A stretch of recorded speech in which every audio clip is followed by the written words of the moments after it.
Hey everybody, this is Modern Refugee out working in the garden today. It's August, it's getting to be harvest time for a lot of stuff, canning season, having some iced tea, and call this video a chat or a rant, I guess call it whatever you want, but the Achilles heel of the West, and it's continuing to go in that direction, is basically the supply chain and how things that used to be made here that we needed in our day-to-day lives basically aren't made here anymore. And I use my small town here as an example. You know, when I was growing up, there were multiple gas stations, there was multiples of everything, there was multiple grocery stores, there was multiple auto parts places, there was multiple hardware stores, there was multiples of everything. So if one wasn't available, there was a backup, there was another one. That doesn't exist anymore, and I think this should be, starkly evident to anybody that lived through 2020, like all of us that are watching this have. What did that look like? Things were stripped bare. There was maybe only one store in a town. Maybe it was a big box store. They were stripped bare. They were put under the gun, so to speak, with the shortages and whatnot. But our society has become that way. There is less and less choice of where you can get stuff, and now the internet's involved with that. So the internet is also a weak link. That is dependent on electricity. Years ago, if there was no electricity, you could still go uptown to the hardware store to get a part or something that you needed, pay cash for it, and life still sort of went on. But now, with all the technology and everything, I use the medical system as another example of that. The medical system is literally one of the most fragile systems that we have in our day-to-day lives. And people say there's no perfect place to live, and that's another thing that I have come to the conclusion over the years. Preppers always talk about going to this place or that place, but there's always a negative to all of that, and we always are constantly weighing the pros and the cons and the negatives and the benefits of different areas, different things that we do. And it's not going to change. It's just the way that the world is going. I've crossed the Mississippi River several different times in my life. St. Louis, the Quad Cities. I've often thought that people that live east of the Mississippi, because of all the vegetables and all the processing places that are west of the Mississippi, and everything that comes in from Asia comes into usually a port in California, LA, Long Beach. If something happens to those bridges across the Mississippi River, that's going to curtail a lot of the stuff that takes place out east, the things that we use here. And take it as car parts, consumer goods, clothing that gets imported. Take your pick. There's any number of things. I think most of us can come up with a scenario on our own. I live here in Michigan, and I've been told by different people too that Michigan's a kill box, and it is. There's a lot of negative things about Michigan. Northern Michigan is all right, but we're still a peninsula.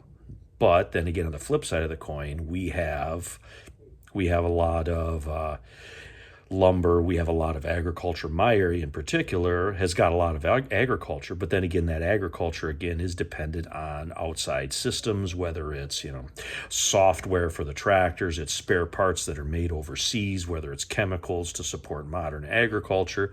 We have the Great Lakes here, which means we have a ton of opportunity as far as like commercial fishing, freshwater. But then again, we have Bruce Power across the lake in Ontario, which is one of the largest nuclear power plants in the world. You get across the northern tier states. I know a lot of preppers and stuff talk about the northern tier states, but then that's all downwind from the missile fields out in Montana and stuff. So if there was ever some type of strike out there, the fallout would head east, and that goes against across the Dakotas, northern Minnesota, that kind of stuff. So there's always a pro and a con to every place where you're at. We have often talked about moving, maybe going to a different area and whatever, but then again, I've lived here my whole life, and I know sort of the situation around here. It literally takes years to readapt to another area, and I'm not no spring chicken anymore. Would I live long enough to gain the benefit of moving to another area? So these are all things, that you don't really hear on prepping channels. You hear the, move to the country, move to the rural areas, establish a community, stockpile stuff, but there's always a negative to those situations. There's always a black and a white, and but the world exists in a gray area. You can think you're making the right decision. Hey, I got a group of people here together. We're all like-minded. But every civil war that ever started in the entire world started with a group of people that at one time were a cohesive unit, and then there was a fracture in that society, and it caused a civil war. That's a perfect example of the pros and the cons of different things that we do. But that supply chain to the Western world, everybody that lives in North America, the United States, and Canada, we are dependent on that supply chain. Our entire societies have grown up around having electricity every day, being able to get spare parts to fix things.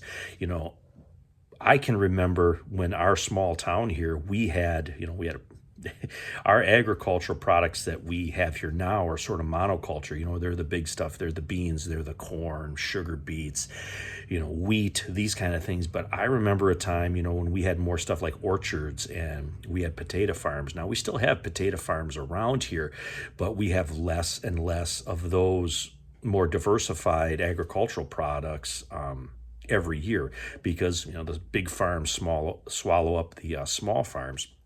So again, we are over specialized in the agriculture, where you go back 40 years ago, we were more diversified. There were vineyards around here, and there were juice and jelly works, and years ago there were pea vineries. There was all these things that were around here that utilized other agricultural products that could be used more by the consumer than the sort of the monocrops that are used today.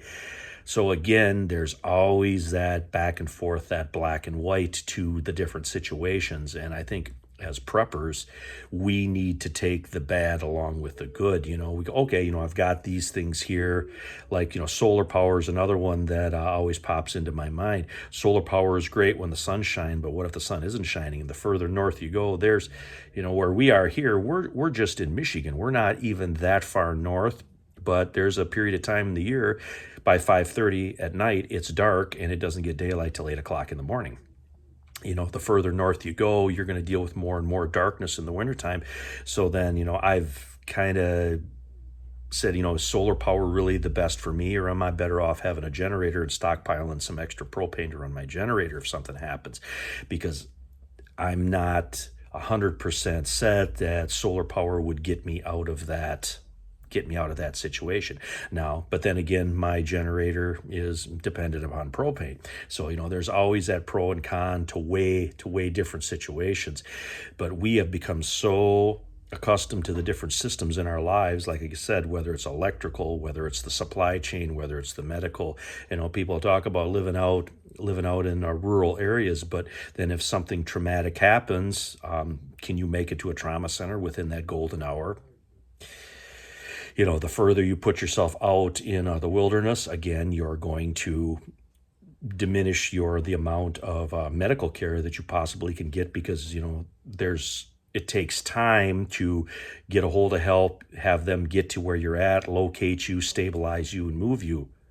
That's another thing. It's just, there's a pro and con to that. Yes, there's less people that are out there, but then again, things could happen to cause you problems because you are out that far. These are all things that we have to think about as preppers. We have to constantly weigh the pros and cons of things. I've told this to people before. Life is a gamble. You're constantly weighing the pros and cons to different things that take place. But here in the Western world, we've become accustomed to our supply chain. We've been accustomed to our stores, our internet ordering. Again, our internet, everything that we order on the internet either comes in by the UPS, by the Postal Service, by FedEx. Somebody has to bring those items to us. I guess there is some places where you can pick things up where they kind of have hubs. And I think that's funny too, where you order stuff and then you pick it up at the store. That's exactly how the Sears and the Montgomery Wards worked when I was a kid. You ordered something out of the catalog. 5 days later, you went up to the Sears store, the Montgomery Ward, and you picked that stuff up at the counter when it came in. So everything old is suddenly new again. It's not a new concept. But anyway, just wanted to take this time to do this little video while I was thinking about these things here, while I'm harvesting potatoes and, drinking iced tea here on my break with you guys. But anyway, this is Modern Refugee. Always looking the pros and cons of every aspect of your preparedness. Appreciate all you guys out there. Hope you guys always get something out of my videos. You guys have a good one.